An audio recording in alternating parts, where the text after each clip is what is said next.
Bonjour à tous, aujourd'hui j'ai décidé de partager avec vous la conception et la réalisation d'un meuble d'atelier.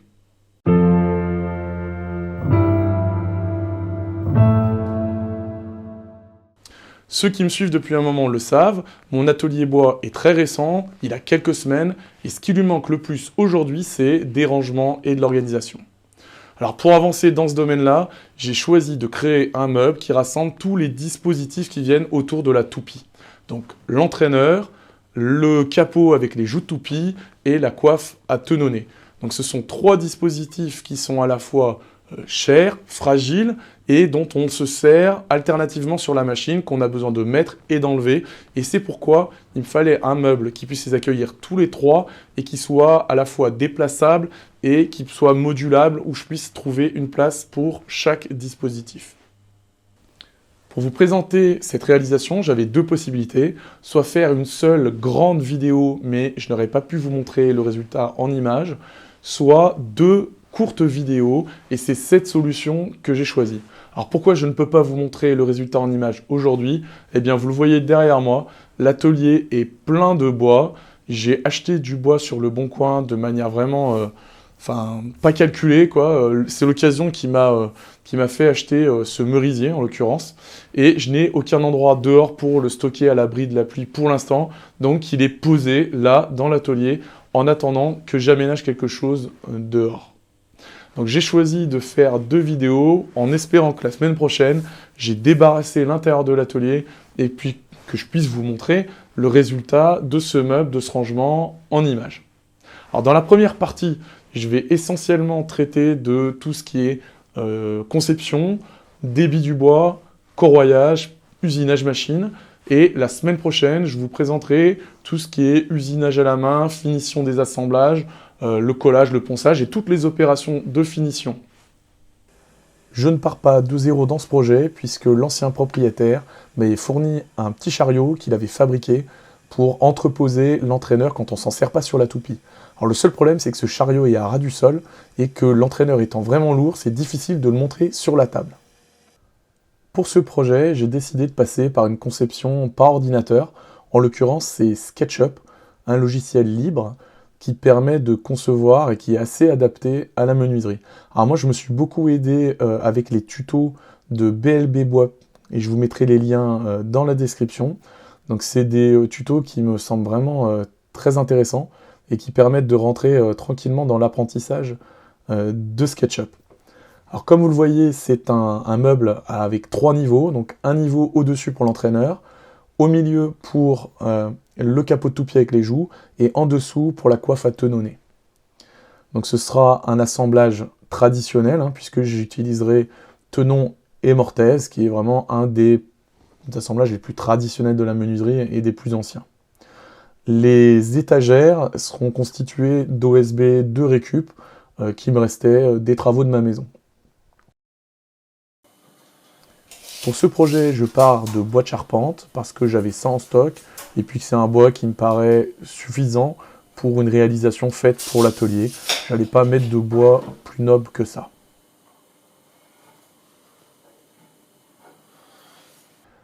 Donc toute l'ossature sera faite à partir de ce bois de charpente, les 4 montants et les 12 traverses. J'ai terminé de préparer mon débit, j'ai le nombre de pièces nécessaires et j'ai tout noté sur les faces et sur les champs. C'est très important d'adapter la lame qu'on utilise à l'opération qu'on effectue. En l'occurrence, moi je démonte ma lame de finition qui a beaucoup de dents et je la remplace par ma lame de débit qui a peu de dents et qui est particulièrement adaptée au débit du bois massif. Alors c'est très important pour une question de sécurité notamment.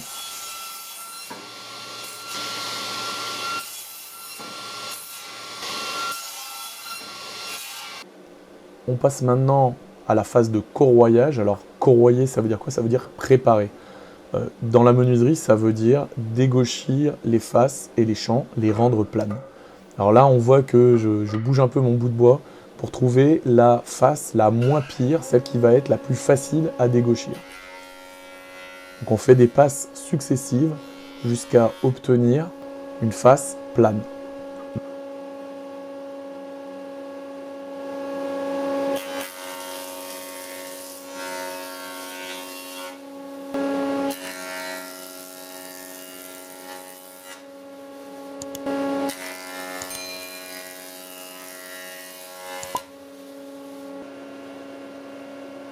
Une fois qu'on aura dégauchi une face sur chacune des pièces, on va passer au dégauchissage d'un champ. Donc le champ, c'est la face qui est perpendiculaire à notre face de référence. Notre face dégauchie, elle va venir s'appuyer sur le guide qui est parfaitement perpendiculaire avec la table. Et ça va nous permettre de dresser un champ parfaitement d'équerre avec la face de référence. Et ce champ, ce sera notre surface de référence numéro 2. Là, je le note pour ne pas me tromper entre les champs, les faces. C'est très important de bien noter, il faut être assez méthodique à ce niveau-là pour ne pas faire d'erreur. Une fois que c'est fait, on passe au rabotage du champ opposé. Alors pourquoi on commence par le champ opposé? Parce que si on commençait par la face, à chaque fois qu'on raboterait la face, on diminue d'autant l'épaisseur du champ et on finirait par avoir une pièce trop étroite et qui serait instable. Alors dans mon cas, c'est pas vraiment primordial parce que le champ est quasiment aussi large que la face, mais quand on a des pièces très étroites, ça peut vraiment être important de commencer par raboter le champ opposé et de finir par raboter la face opposée. Dans ma fiche de débit, j'ai 3 pièces différentes, donc j'ai 4 montants qui sont mortaisés avec 6 mortaises, et j'ai 12 traverses, 6 longues et 6 courtes. Elles sont identiques si ce n'est leur longueur. Je marque mes pièces de bois au milieu avec mon trusquin, de manière à pouvoir les refendre et tirer donc 2 traverses de chaque pièce de bois.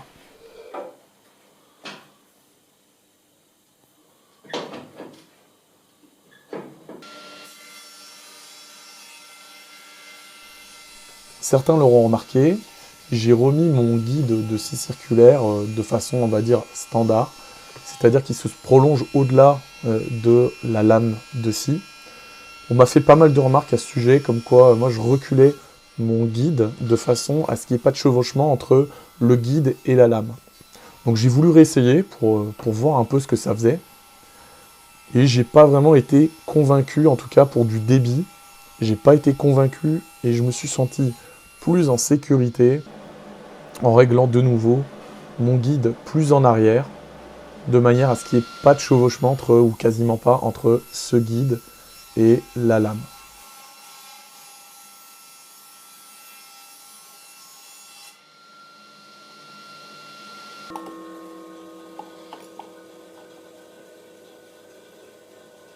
Il y a un proverbe de menuisier qui dit quelque chose comme ça, qui trace en riant, monte en pleurant. Et ça veut bien dire ce que ça veut dire. Si on n'est pas précis, si on fait un mauvais traçage, on ne peut pas avoir un bon usinage et un bon ouvrage. Donc ici, on me voit tracer simultanément les 4 montants. Pour ça, je les ai réunis avec des serre-joints et je les trace tous en même temps. Alors je trace quoi?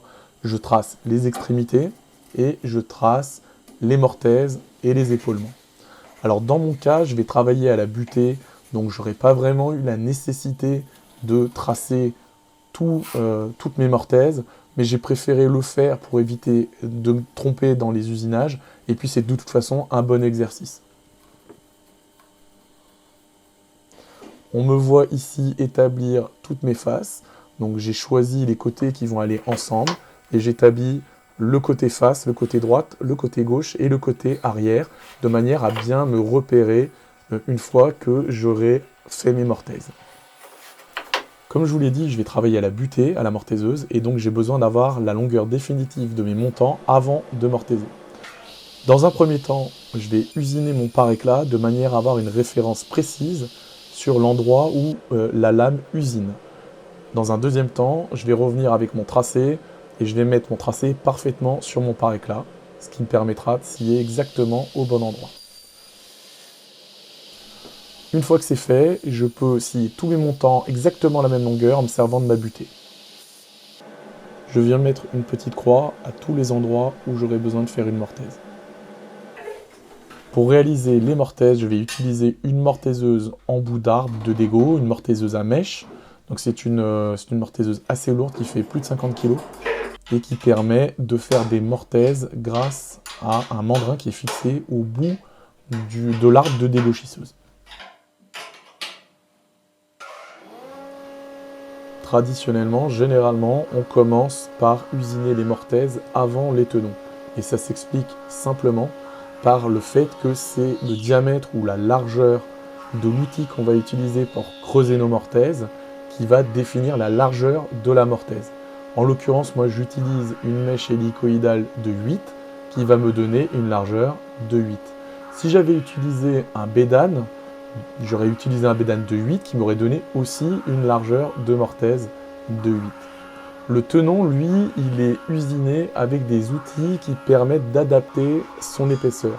Et donc on adapte l'épaisseur du tenon par rapport à la largeur de la mortaise.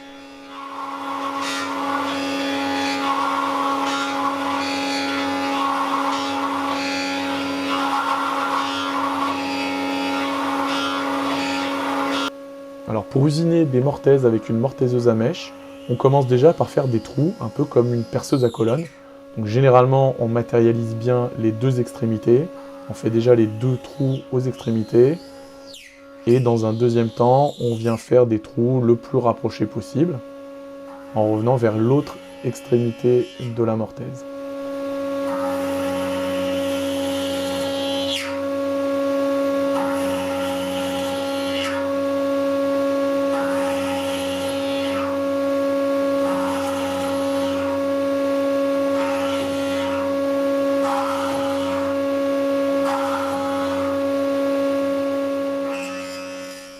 Une fois que tous les trous ont été percés, on vient charioter de droite à gauche de manière à enlever la matière qui reste entre les trous. Je trace la mortaise du milieu que j'ai oubliée, donc ce sera forcément moins précis que si j'avais tout tracé en même temps.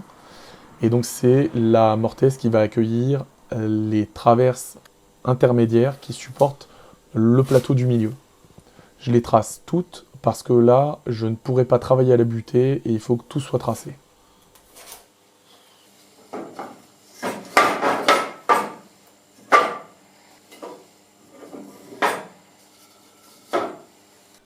Je cherche les faces les plus jolies pour les mettre en parement, c'est-à-dire que c'est les faces qui seront visibles à l'extérieur du meuble. Alors sur un meuble d'atelier, c'est peut-être pas primordial, mais je trouve que c'est une bonne habitude d'essayer de choisir les plus belles faces, celles qui ont le moins de nœuds, le moins de défauts, le moins d'éclat, voilà, le moins de défauts d'aspect. J'espère que vous avez apprécié cette première partie. Si c'est le cas, je vous donne rendez-vous la semaine prochaine pour la seconde et dernière partie de cette réalisation. Si vous voulez me soutenir, si vous voulez encourager la chaîne, si vous voulez améliorer le référencement de la chaîne, il n'y a qu'une seule solution qui est très simple, c'est de mettre un pouce bleu, un commentaire, de partager et de vous abonner à la chaîne si ce n'est pas déjà fait. Et je vous donne rendez-vous la semaine prochaine.